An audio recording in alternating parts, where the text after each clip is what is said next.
Okay, I believe I got called away at number 12. So sorry for that. Sometimes life happens. And besides that, I imagine you we're probably ready for a break anyway. All right, but let's do 12. 12 says WXYZ is a rhombus. E, F, G, and H are midpoints. Because they're midpoints, these segments must be congruent. And in fact, because it's a rhombus, all these segments end up being congruent.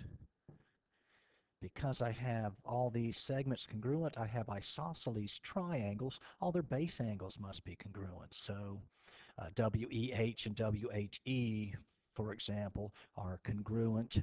I have four congruent triangles, and this on the inside, the thing that looks like a square, at least on the inside, are the other legs of those corresponding legs of those congruent triangles. So one thing that I know is that all four of these inside legs are congruent, and I know that figure must be a rhombus. If it's a rhombus, it is certainly a parallelogram. Okay. I also have been told or given that the measure of FEH is 90 degrees. Well, if it's 90 degrees, opposite angles of a parallelogram are congruent. It has to be 90 degrees, and consecutive angles have to be supplementary. All four angles have to be 90 degrees. This is a rectangle. In fact, it's just as easy to prove now that we have a square. Number 13, in kite MNPQ, NQP is 70 degrees, whereas NQP, this is 70 degrees, and NMQ, this big angle, is 60 degrees.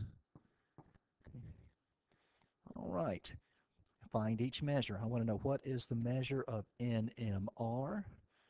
Well, we know that the measure of NMR must be half the measure of NMQ. Okay. Why is it half the measure of NMQ? For one thing, we know that the diagonals of a kite are perpendicular. And so if I look at the two triangles on the left, knowing that those diagonals are perpendicular, and I have a congruent side here by the reflexive property, corresponding angles are congruent. In particular, this angle is congruent to this angle. They total up to 60 degrees, so NMR must be 30 degrees.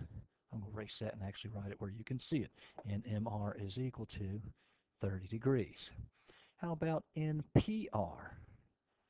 Okay, let's see. There may be an easier way to do this, but since I don't have it right now, well, yes, there is an easier way. This angle is 70 degrees. This angle is 90 degrees. 90 plus 70 degrees is 160. So NPR must be 20 degrees.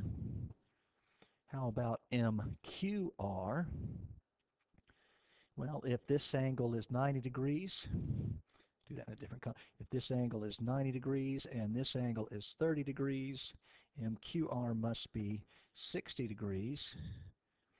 And MQP, let's see, this angle was 60 degrees.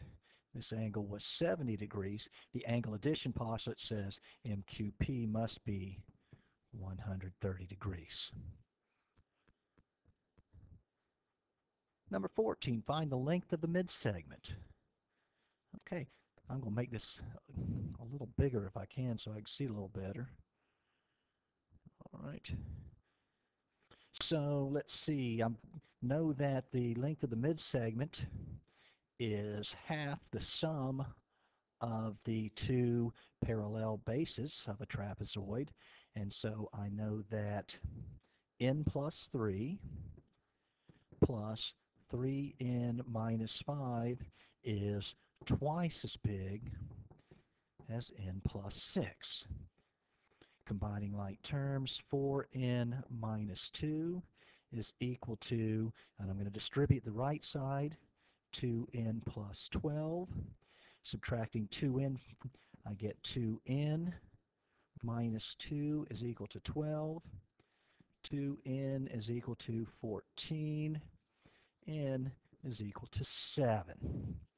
Let me double check that and make sure. 7 plus 3 is 10. 7 plus 6 is 13. 3 times 7 is 21. 21 minus 5 is 16.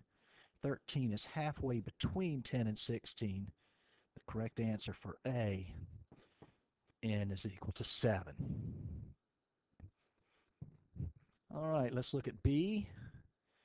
For B, I'm going to do the exact same thing. I'm going to say 16t plus 10 is equal to 2 times 12t.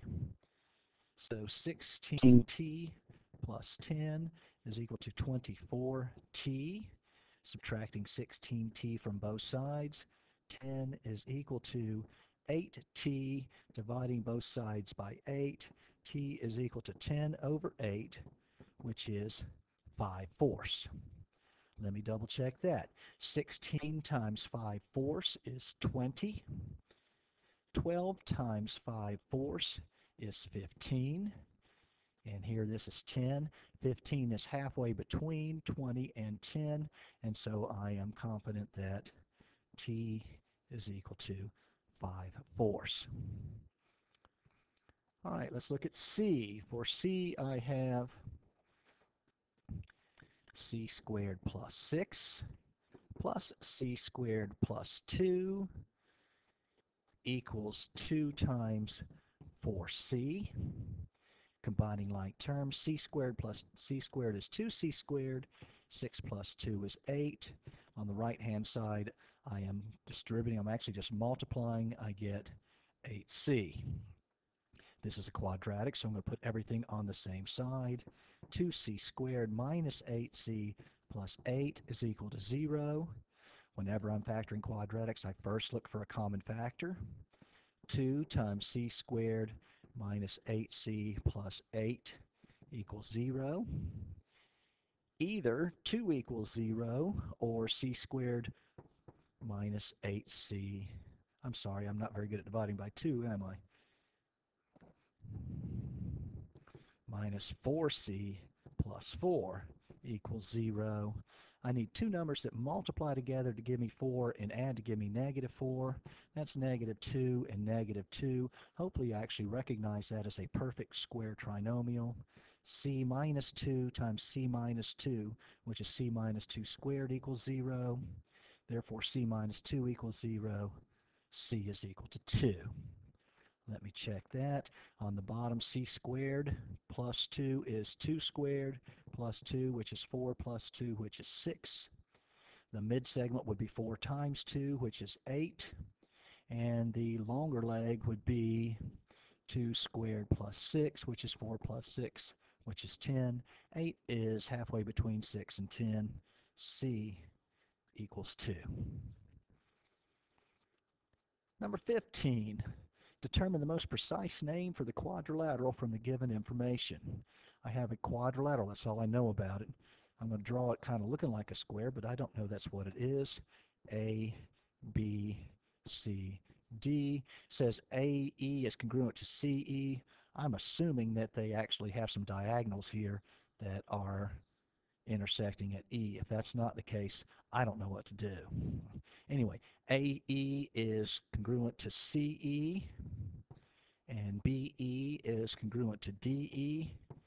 If we do take E as that intersection of the two diagonals, we have diagonals that bisect each other. That would make this figure be a parallelogram. I don't know anything else about the parallelogram. I don't have enough information to say it is a rectangle or a rhombus, so I'm going to leave it as parallelogram. Oops, don't want to move that one. Let's get this one out of the way for a minute. Let's look at number 16. Let's see, this time I have parallelogram ABCD. If it doesn't work for you to draw these things as a rectangle or square, don't do it. For me, I'm just going to go by the information that I'm given. AC is congruent to BD. So this is congruent to this. And AD is perpendicular to DC. If it's a parallelogram and its diagonals are congruent, I know I have a rectangle. Okay. Now, can I go farther than a rectangle? The only other piece of information I have is AD is perpendicular to DC. That just shows me another right angle. I know it's a rectangle. I don't know whether or not it could possibly be a rhombus. So the most precise name for this figure is a rectangle.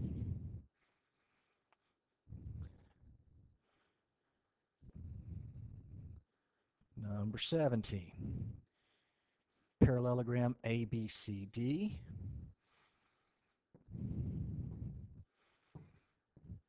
This time AC is congruent to BD. What does that tell me I have already? That is correct. I have a rectangle. AC is perpendicular to BD. That also tells me I have a rhombus. So this figure is a rectangle and a rhombus. Therefore, the most precise name for this quadrilateral is a square. Number 17 is a square.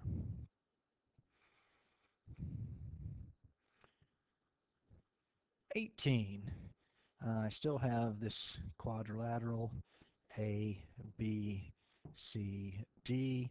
Now they're saying triangle ABC is congruent to triangle ADC.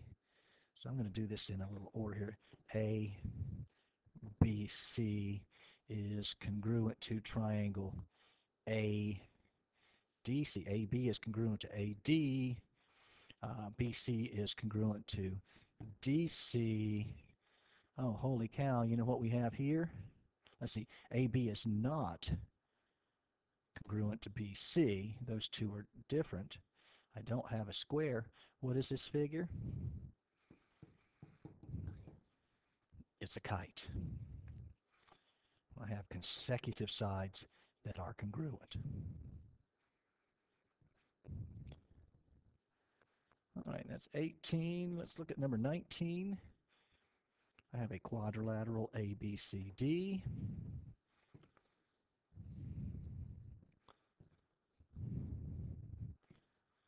Okay, in this case, AB is parallel to DC, and AC is congruent to BD.